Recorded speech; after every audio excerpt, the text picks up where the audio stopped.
63% of Americans cannot cover a $500 emergency. That's not a statistic from decades ago.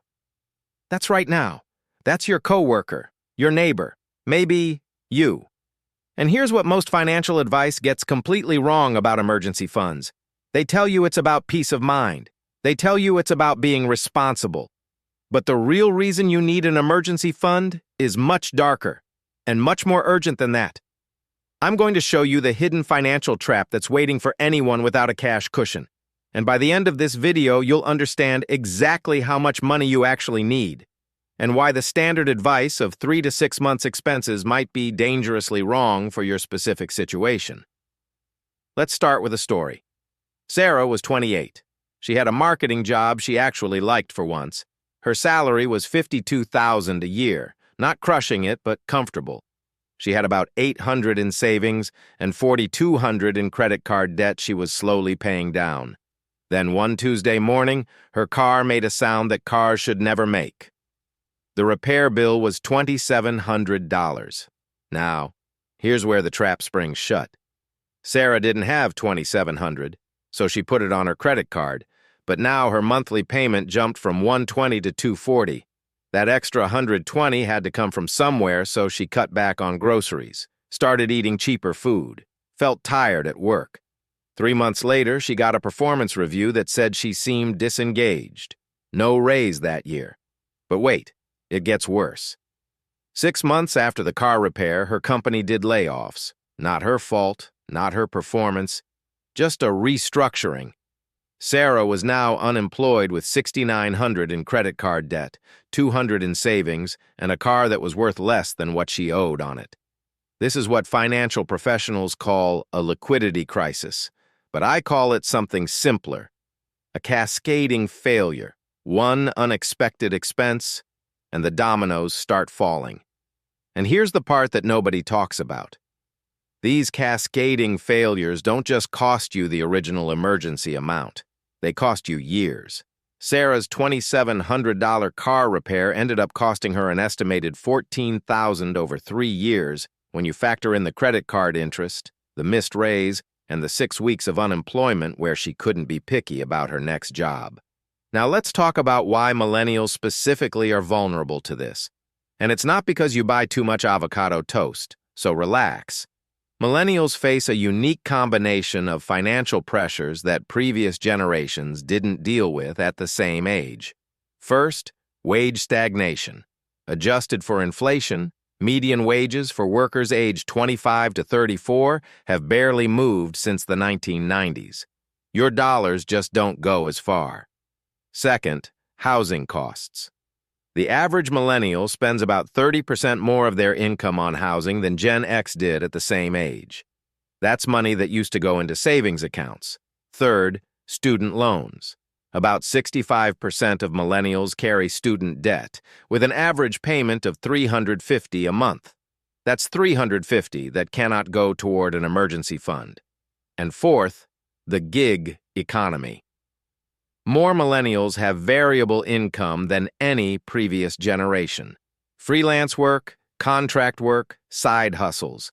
When your income fluctuates, your financial vulnerability increases exponentially. So you're making less, spending more on basics, carrying debt from school, and your income might randomly drop next month. This is exactly why an emergency fund isn't a nice-to-have. It's literally financial body armor. Now let's get specific. How much do you actually need? Because the standard advice of 3 to 6 months of expenses is fine, but it's also pretty unhelpful when you're living paycheck to paycheck. So here's a framework that actually works. Think of your emergency fund in tiers. Tier 1 is your immediate crisis fund. This is $1,000 to $2,000. This covers the stuff that happens all the time: a car repair, a medical copay, a plane ticket for a family emergency. This tier alone prevents about 80% of cascading failures. Tier 2 is your job loss fund. This is 1 to 3 months of bare minimum expenses, not your current lifestyle expenses. Your survival expenses, rent, food, utilities, minimum debt payments. For most millennials, this is somewhere between $6,000 and $12,000. Tier 3 is the full financial reset fund. This is 3 to 6 months of actual expenses, and it's your long-term goal. But you do not start here. You start at Tier 1. And here's something most financial gurus won't tell you. Where you keep your emergency fund matters almost as much as having one. Do not keep your emergency fund in your checking account. You will spend it. That's not a character flaw. That's just how human psychology works. Money that's easy to access gets spent. Don't keep it in the stock market either. I know the FOMO is real when you see the S&P 500 going up, but emergency funds and investments serve completely different purposes. An emergency fund is insurance, not a growth vehicle. If your car breaks down during a market downturn and your emergency fund is down 15%, you now have 2 emergencies instead of 1. The right place is a high-yield savings account at a separate bank from your normal checking. Not a different account at the same bank. A completely different institution. This creates just enough friction that you won't touch it for impulse purchases, but it's still accessible within 24 to 48 hours when you actually need it. And right now, high-yield savings accounts are paying around 4.5 to 5% APY. That's not going to make you rich, but it does mean your emergency fund grows slowly while it sits there waiting. Now let's address the elephant in the room. How do you build an emergency fund when you feel like you can barely pay your bills? I'm not going to insult you by saying just skip your daily coffee. You've heard that. It's annoying. And for most people, it's not realistic advice. Instead, try this approach. Start with an automatic transfer of just $25 a week. That's $3.57 a day. Most people can find this by adjusting one subscription or making one small change. Set it up to transfer automatically on payday before you have a chance to spend it. After 2 months, bump it to $35 a week. After 4 months, bump it to $50. You're building the habit of saving before you're building the actual fund. And habits are what make the difference long term. Another strategy that works incredibly well for millennials is the side hustle earmark.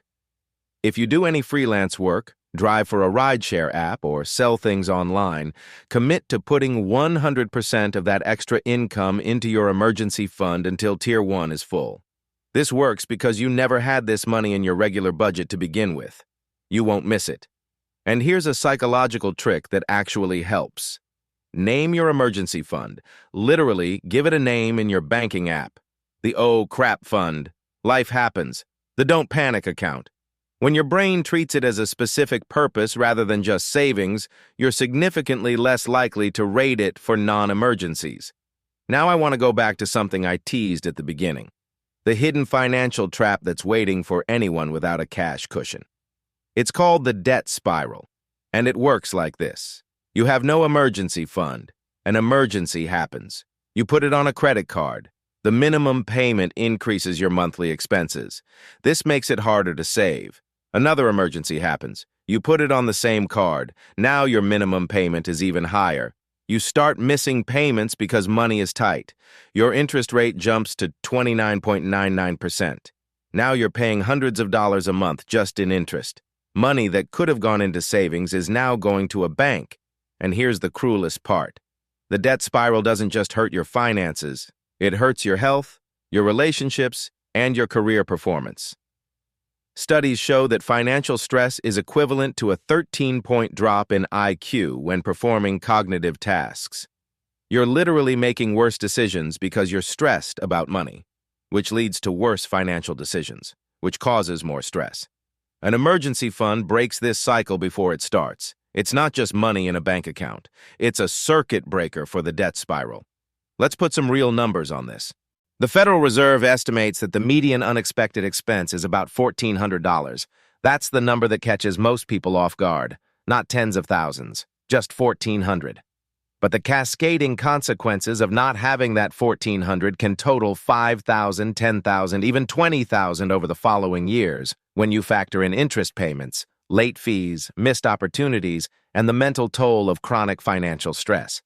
So think about it as an investment. Every dollar in your emergency fund isn't just sitting there.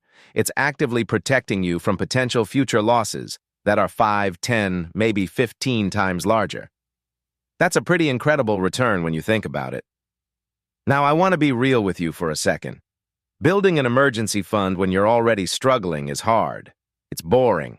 It's not exciting like picking stocks or buying crypto. There's no bragging about your emergency fund at parties. Nobody's posting screenshots of their high-yield savings account. But this is the foundation. Every single financial goal you have depends on having this foundation in place first. Want to invest? You need an emergency fund first, or you'll end up selling investments at a loss when life happens. Want to buy a house? You need an emergency fund first, or one bad month could mean missed mortgage payments and damaged credit. Want to start a business? Take a career risk? Move to a new city for a better opportunity? Every single one of these moves requires the safety net of an emergency fund. It's not sexy, but it's the difference between financial survival and financial devastation. And in a world where 63% of people are one $500 emergency away from crisis, having even a small cushion puts you ahead of the majority. You don't need to be perfect. You don't need to have 6 months of expenses saved by next Tuesday. You just need to start. $25 this week, $50 next month. Build the habit. Fill Tier 1, then Tier 2, then Tier 3. Your future self will thank you. Probably not with a dramatic speech or anything. But when that car makes that sound, or that email lands in your inbox, or that phone call comes at the worst possible time, your future self will not panic, because past you set them up to handle it. If this helped clarify why emergency funds matter beyond just the usual be responsible advice, consider passing it along to someone who might need to hear it. And if you want more breakdowns like this that cut through the noise of personal finance, the subscribe button is right there. No pressure, though, just something to think about.